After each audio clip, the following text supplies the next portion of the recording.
Middle east तनाव से जुड़ी इस वक्त की बड़ी खबर है। पाक की अगुवाई में वार्ता से ईरान का इनकार है, जहां पाक की मध्यस्थता ईरान को मंजूर नहीं है।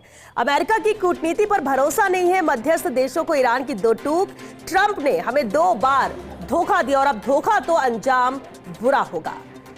मिडिल ईस्ट तनाव से जुड़ी इस वक्त ये बड़ी खबर आ रही है, जहां पाक की अगुवाई में वार्ता से ईरान का इनकार है। पाक की मध्यस्थता ईरान को मंजूर नहीं है, अमेरिका की कूटनीति पर भरोसा नहीं है, मध्यस्थ देशों को ईरान की सीधे दो टूक है।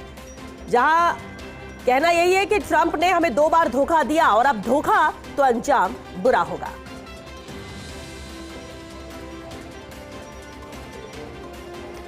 मिडिल ईस्ट में तनाव जिस तरह से बरकरार है, युद्ध की स्थिति है, हर तरह से कोशिश ये कि शांति हो सके, युद्ध विराम हो सके। जिस तरह से जनहानि का दौर जारी है, उस पर रोक लग सके, और वो तभी संभव है जब ये युद्ध रुकेगा। और ऐसे में कई देश हैं जो मध्यस्थता की भूमिका निभाने के लिए आगे आ रहे हैं। और लेकिन पाक की अगुवाई में वार्ता से ईरान ने साफ तौर पर इनकार कर दिया है। पाक की मध्यस्थता ईरान को बिल्कुल भी मंजूर नहीं है।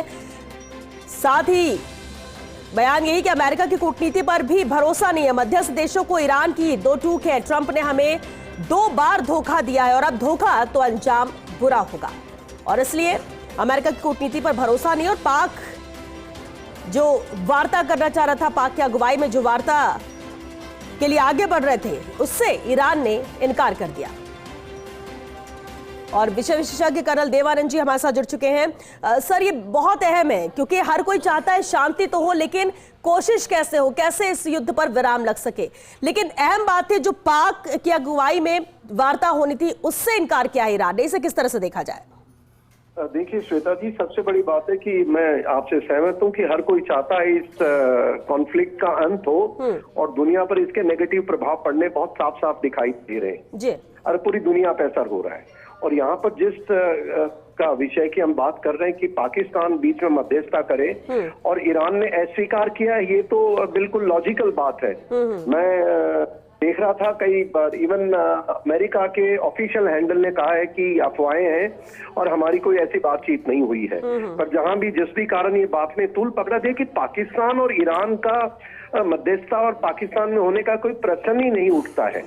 अमेरिका चाहे जितनी कोशिश कर ले, देखिए पाकिस्तान में ऑलरेडी अगर आपने देखा हो, पाकिस्तान में करीब जो उनकी सेना है उसमें 50% शिया सोल्जर्स हैं। और वहाँ शिया के जो सोल्जर्स और उनके जो धर्मगुरु, उन्होंने कह दिया है कि अगर तुमने जो हाँ भरी थी इसके मुल्ला मुनीर को कि आपने हाँ भरी थी कि हम सैनिकों को भेजेंगे ईरान में, तुम में हिम्मत है तो भेज के दिखा, हमारे शिया सैनिक नहीं लड़ेंगे। तो जो डिवाइड है शिया सुन्नी की, वो इतनी ज्यादा है।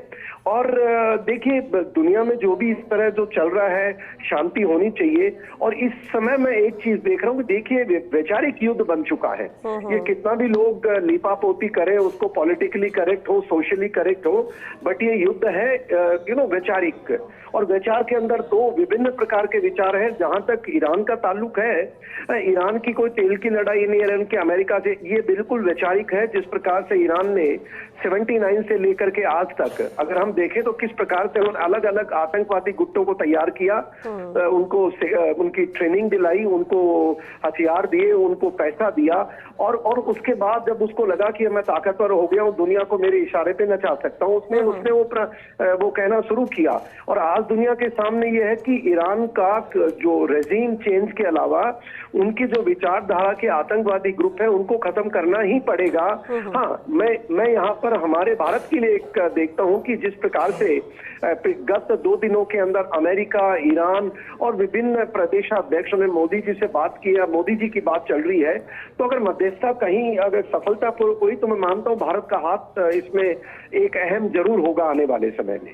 श्वेता जी बिल्कुल, लेकिन एक और बात है कि कोशिशदारी और युद्ध के दौरान भी होता है कि जब सामने वाला कुछ कह रहा है तो आप उस पर भरोसा कर सकते। लेकिन ईरान ने कहा कि 2 बार अमेरिका ने धोखा दिया, लेकिन अब धोखा होगा तो बर्दाश्त नहीं किया जाएगा।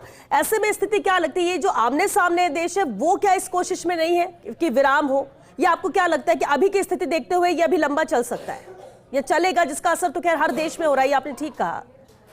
जी जी, आप सही कह रहे हैं श्वेता जी। देखिए, असर हो रहा है, असर होगा, क्योंकि जब भी कोई, इसको हम अपनी भारत की भाषा में गुंडागर्दी कहेंगे। देखिए, मानना पड़ेगा, ईरान एक तरह अपनी मन मस्ती कर रहा है, वो चाह रहा है, वो कर रहा है, जिस पे चाहता है मिसाइल मारता है। और उसमें देखिए, सारे इनके इर्द गिर्द जो 12 देश हैं, जो सुन्नी देश हैं, उनका उन्होंने सब कुछ तबाह कर दिया है। नाम अमेरिका का चल रहा है, मैं जरूर मानता हूँ, चर्चाओं के लिए विद्वान कुछ भी कह सकते हैं, पर जो परिस्थिति बन के आ रही है, देखिए, ईरान में अमेरिका शांति करे, कोई भी करे, अगर ये शांति बिना ईरान के वो एलिमेंट्स को खत्म किए की जाएगी, समझौता भी किया जाएगा, तो मैं ये मानता हूं कि ईरान और जो समय ले रहा है, उसको हम कहते हैं बैटल इन पॉज कहते हैं सेना में, कि जिससे वो रीग्रुप हो सके वापस और वापस हमला करे। तो ईरान की कोशिश यही रहेगी कि विभिन्न प्रकार से चीजें उलझा के रखे, वो चाहेगा समझौता हो। पर मैं ये मानता हूं कि अमेरिका क्लियर है, इजराइल क्लियर है, दुनिया के बहुत सारे देश क्लियर है कि अब समय आ गया है कि ईरान फिर कभी ऐसी ब्लैकमेलिंग दुनिया की ना कर पाए, और उसके जो आतंकवादी संगठन है, हमास, हिजबुल्ला, हूती, और जो इराक के अंदर शिया मिलिशिया हैं, इन सबको जब तक वो बिल्कुल निरस्त नहीं करेंगे, डिस्ट्रॉय नहीं करेंगे, तब तक मैं मानता हूं ये शांति संभव नहीं है। ये लंबा चलेगा, इसमें कोई दो राय नहीं है। और लंबा चलने का ये भी तैयार रहना पड़ेगा। कल हमने देखा प्रधानमंत्री महोदय ने किस प्रकार से देश को संबोधित किया, और उन्होंने सही कहा है कि हमें तैयार रहना पड़ेगा।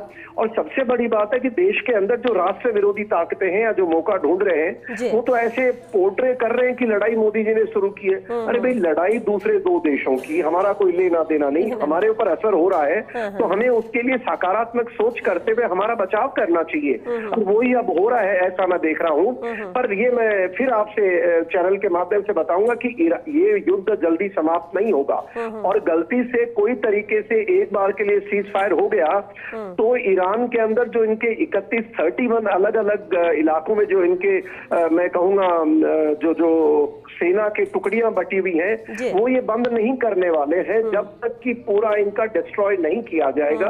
तो बड़ी कठिन चुनौती है, मैं ऐसा देख रहा हूँ श्वेता जी। बिल्कुल बिल्कुल ठीक है सर, आपने बहुत शुक्रिया कर्नल देवानंद जी आपका इस पूरी बातचीत के लिए, क्योंकि स्थिति जिस तरह से है वो हर कोई चाहता विराम इस पर लगे, लेकिन इसमें अभी वक्त और लगेगा, लेकिन भारत की तरफ से भी कोशिश सकारात्मक है।